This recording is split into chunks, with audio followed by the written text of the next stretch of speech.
Hello everyone. आज का ये वीडियो में मैं आपको बताऊंगा कि एक बार आप बैलेट पेपर में सिलेक्ट हो जाते हो तो इसके बाद की प्रोसीजर क्या रहती है, क्या डॉक्यूमेंट्स लगते हैं और कितना इसको कॉस्टिंग आता है। जैसे कि बहुत सारे एजेंट्स आपको बोलते हैं कि ये फ्री ऑफ कॉस्ट वीज़ा है और इसमें आपको कम से कम डॉक्यूमेंट्स लगते हैं और ये आप इजीली अप्लाई कर सकते हो, पर ये सब कुछ गलत है। अगर मैं आपको बताऊंगा कि कितनी टोटल कॉस्टिंग लगती है so you will get shock, और ये फॉर श्योर है। तो आप अप्लाई तो कर देते हो क्योंकि बैलेट में एंट्री होना फ्री है, बट उसके बाद की कॉस्टिंग सबसे कॉस्टली है। तो याद रखो, ये पूरा वीडियो देखो। ये वीडियो उन लोगों के लिए है और जो अगर सिलेक्ट हो जाते हैं तो उसके बाद में क्या प्रोसीजर है, ये उनके लिए सबसे इम्पोर्टेंट वीडियो है। और क्या कॉस्टिंग होंगी और क्या डॉक्यूमेंट के साथ आपको प्रिपेयर रहना है और किस टाइम पे कौन सा डॉक्यूमेंट आपको अप्लाई करना है, ये सब कुछ मैं बताऊंगा ये वीडियो में। तो ये वीडियो एंड तक ज़रूर देखना, तो आपको फुल एंड फाइनल इन्फॉर्मेशन पूरी मिल जाएगी। तो चालू करते हैं ये वीडियो। तो सबसे पहले ये वीडियो में रहने वाले 3 पार्ट। पहला पार्ट द प्रोसीजर क्या रहने वाले, once you get an email कि आप सिलेक्ट हो गए हो तो उसके बाद की प्रोसीजर क्या है। सेकेंड, क्या टाइप्स के डॉक्यूमेंट आपको तैयार करने हैं और ये कब डॉक्यूमेंट आपको तैयार करके अप्लाई करना है। और तीसरा, टोटल कॉस्टिंग क्या रहने वाली है, बैंक अकाउंट में कितना चाहिए, क्या क्या पैसे कहाँ कहाँ भरने हैं, सब कुछ मैं आपको बताऊंगा। सो ये वीडियो को एंड तक ज़रूर देखें। ये जब आपको ईमेल आता है so you will get a time of 90 days. 90 दिन का आपके पास टाइम रहता है वीज़ा फाइल करने के लिए, अप्लाई करने के लिए, ठीक है। 90 डेज वो लोग आपको प्रोवाइड करते हैं। और ये वीज़ा जो आपको ग्रांट होगा, ये वीज़ा आपको 2 इयर्स के लिए ग्रांट होता है, जिसमें आप यूके में जाके वहाँ पे वर्क कर सकते हो। एनी काइंड ऑफ वर्क, इसमें कोई स्पेसिफिक वर्क नहीं रहता है, एनी काइंड ऑफ वर्क आप वहाँ पे जाके कर सकते हो। तो सबसे पहले आपको जब ये ईमेल आता है तो आपको सबसे पहले करना है क्या है, आपको पीसीसी के लिए अप्लाई करना है, जो कि रहता है पुलिस क्लियरेंस सर्टिफिकेट। इसके लिए आपको सबसे पहले अप्लाई करना है, बिकॉज ये जो पीसीसी रहता है इसमें ही सबसे ज़्यादा टाइम लगता है। अगर आप रूरल एरियाज़ में रहते हो या फिर आप वो जगह पे रहते हो जहाँ पे पुलिस स्टेशन में फैसिलिटीज़ नहीं है और उनको हेड क्वार्टर्स से लेना पड़ता है, वो केस में आपको सबसे ज़्यादा टाइम लग सकता है। तो मैं एक ही सजेशन दूंगा कि जैसे आपको ईमेल आता है you have to apply for आपका पीसीसी। उसके बाद में आपको यूके के इमिग्रेशन वेबसाइट पे जाके आपको एक फॉर्म फिलअप करना है, जो कि रहने वाला है आपका यूथ मोबिलिटी स्कीम का फॉर्म, जहाँ पे आपको एक यूनिक नंबर दिया जाएगा जो कि आपके ईमेल पे आएगा, और वो ईमेल का नंबर आपको वहाँ पे फिलअप करके ये पूरा फॉर्म फिलअप करना है। जब आप ये फॉर्म पूरा फिलअप करोगे तो ये फॉर्म आपको फिर साथ में लेके जाना है at the time of submission. दूसरा, आपको उस टाइम पे नेसेसिटी डॉक्यूमेंट्स भी अपलोड करना है। डॉक्यूमेंट्स का मैं सब कुछ सेकेंड पार्ट में बताऊंगा, जो कि ये वीडियो में ही है, तो वो टाइम पे आप डॉक्यूमेंट्स भी देख लेना कि क्या फिलअप करना है। फिर होती है तीसरी स्टेप में आपको पेमेंट भरना है, जो कि रहने वाली है वीज़ा फ़ी और आपका हेल्थ सर्च चार्ज, जो कि रहने वाला है 2 इयर्स के लिए। आपको करना क्या है, आपको अपॉइंटमेंट बुक करनी है VFS ग्लोबल में, जहाँ पे आप आपके बायोमेट्रिक्स और आपके डॉक्यूमेंट्स वहाँ पे प्रोवाइड करोगे। एक बार के आपके डॉक्यूमेंट्स और आपका वहाँ पे बायोमेट्रिक्स हो गया, उसके बाद में आपको वेट करना पड़ेगा मोस्टली फॉर 3 to 4 वीक्स के लिए आपको वेट करना पड़ने वाला है। और उसके बाद में आपको मिल जाएगा वीज़ा।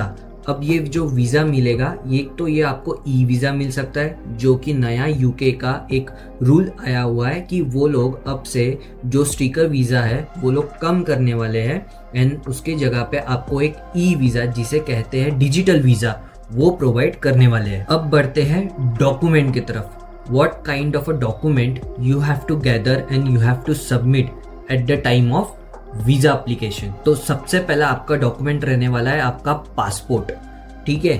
दूसरा, आपका जो ईमेल आया हुआ है वो ईमेल का भी आपको एक प्रिंट आउट लेना पड़ेगा। तीसरा, वीज़ा एप्लीकेशन फॉर्म कंफर्मेशन, आपको एक प्रिंट आउट निकालना पड़ने वाला है, ये भी आपको ऐड करना है। चौथा, आपके payment receipt, all the payment receipt जैसे कि visa payment receipt, second appointment का रिसिप्ट, तीसरा आपका हेल्थ सरचार्ज का रिसिप्ट, चौथा आपका बैंक स्टेटमेंट। और बैंक स्टेटमेंट में आपको दिखाने हैं आपके बैंक अकाउंट में 2530 पाउंड्स, जो कि इजिकल टू होते हैं 2.3 to 2.7 lakhs as per the आपका कन्वर्जन रेशियो में, जो कि आपको स्टेबली 28 डेज के लिए स्ट्रेट आपके बैंक में रखना है।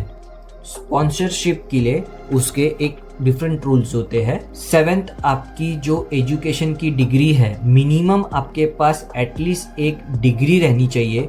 उसके नीचे के क्वालिफिकेशन वहाँ पे कंसिडर नहीं होते हैं, क्योंकि डिग्री रहती है लेवल 6 और 7 पे, जो कि यूके की इमिग्रेशन वेबसाइट पे भी लिखा हुआ है। और बैचलर्स डिग्री जो है, मैंने आपको ऑलरेडी बताया हुआ, ये मैंडेटरी रहना जरूरी है। उसके बाद में 8 आपका जो रहने वाला है मार्कशीट्स, या उसे हम कह सकते हैं ट्रांसक्रिप्ट्स। तो ये दोनों भी चीज आपको देना वहाँ पे जरूरी है। फिर आता है आपका टीबी का सर्टिफिकेट। टीबी का सर्टिफिकेट भी मोस्ट इम्पोर्टेंट पार्ट है, तो आपको टीबी के टेस्ट करना पड़ने वाला है। फिर आता है आपका पीसीसी।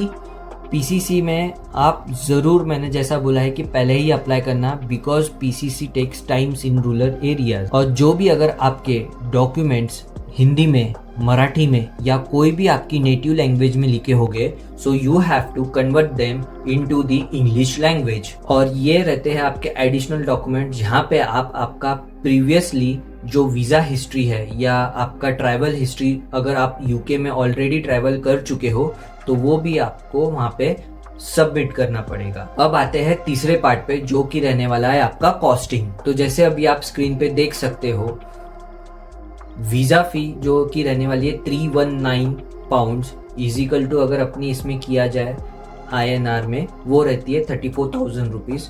हेल्थ चार्ज जो कि 2 years का अपने यहाँ पे रहता है 1,65,000 रुपीज़, जो कि होता है पाउंड्स में 1552, जो कि अगर डिवाइड करेंगे 2 से तो उसका आने वाला है 776 पर ईयर्स का पाउंड। टोटल जो फी होती है वो फी होती है आपकी 1871 इजिकल टू, जो कि आपकी 2 लाख टू 2.5 लाख जा सकती है। उसके बाद में जो एडिशनल चार्जेस है वो क्या है, आपके 3 to 5,000 रुपये टीबी के टेस्ट के ऊपर जाएंगे, वो आपके सेंटर्स के ऊपर डिपेंड करता है। वीज़ा चार्जेस जो रहने वाले हैं वो 2,000 टू अभी 15,000 के इसमें आप वेरी कर सकते हो, क्योंकि वहाँ पे आपका कोरियर चार्जेस भी आते हैं। उसके बाद में आपके और 2-3 चार्जेस उसमें प्लस ऐड हो सकते हैं, वो डिपेंड करता है VFS सेंटर्स के ऊपर। तीसरा आपका रहने वाला है डॉक्यूमेंट प्रिंटिंग का, जो कि ऑटोमेटिकली वीज़ा के इसमें ही आ जाता है, जो कि आप VFS के चार्जेस में इंक्लूड कर सकते हो। तो टोटल जो आप एस्टिमेट पकड़ के चल सकते हो वो रहने वाला है 2.3 to 2.7। ये आपका मिनिमम आपका लग सकता है, ये ही इसमें ही वेरी होगा, ठीक है। अब इसमें एडिशनल जो है, सो आपको जो बैंक अकाउंट में पैसे दिखाने हैं तो वो आपको 28 डेज के लिए स्टेबल अकाउंट में दिखाना है, मतलब स्टेबल बैंक बैलेंस दिखाना है। जैसे कि अगर आपने डे 1 1 तारीख को वहाँ पे 3.5 लाख रुपीस डाले और उसके बाद में 10 दिन बाद डे 10 को 10 तारीख को उसमें से 1 लाख रुपए निकाला और फिर वापस डे 15 मतलब 15 तारीख को महीने के वापस उसमें पैसे डाल दिए, तो वो कंसिडर नहीं होगा। आपको स्टेबल बैलेंस दिखाना ही जरूरी है। जो आपको अप्रॉक्स अमाउंट गिरने वाले है वो गिरने वाले 2.3 लाख टू 2.5 लाख रुपीस, ठीक है। इसमें आप एडिशनल अगर आप देखोगे तो वो आपको गिरेगा आपकी फ्लाइट टिकट के पैसे और जो आपका बैंक स्टेटमेंट के लिए आप पैसे यूज करने वाले हो वो पैसा, ठीक है। तो ये आप अभी टोटल लगवा लो आपके हिसाब से और इतने पैसे आपको गिर सकते हैं। तो अगर आपको जाना है तो इतना पैसा आपके पास होना चाहिए, तो ही आप इस चीज़ के लिए अप्लाई कर सकते हो। तो आपके पास अगर इतना पैसा नहीं है तो फिर सॉरी, आप आगे बढ़ नहीं सकते हो, ठीक है। तो कोई नहीं, ऐसी और मैं वीडियो लाते रहूँगा। प्लीज़ मेरे चैनल को सब्सक्राइब करो और अगर आपको सही में और ऐसी नॉलेजेबल वीडियोस चाहिए तो ये इस वीडियो को एक लाइक ज़रूर दे देना, क्योंकि इसमें मैंने सब आपके पॉइंट्स क्लियर किए हुए, जो पॉइंट्स मुझे पूछे गए थे ईमेल पे, तो ये सब पॉइंट्स मैंने क्लियर किए हुए। अगर आपको सीवी और कवर लेटर बनाना है तो प्लीज़ मुझे ये ईमेल पे कांटेक्ट कीजिए। मैं एक मिनिमम अमाउंट लेता हूँ और आपको आपका एप्लीकेशन या आपका सीवी कवर लेटर मैं करवा दूंगा। ठीक है, ओके फिर चलो bye, see you and boom.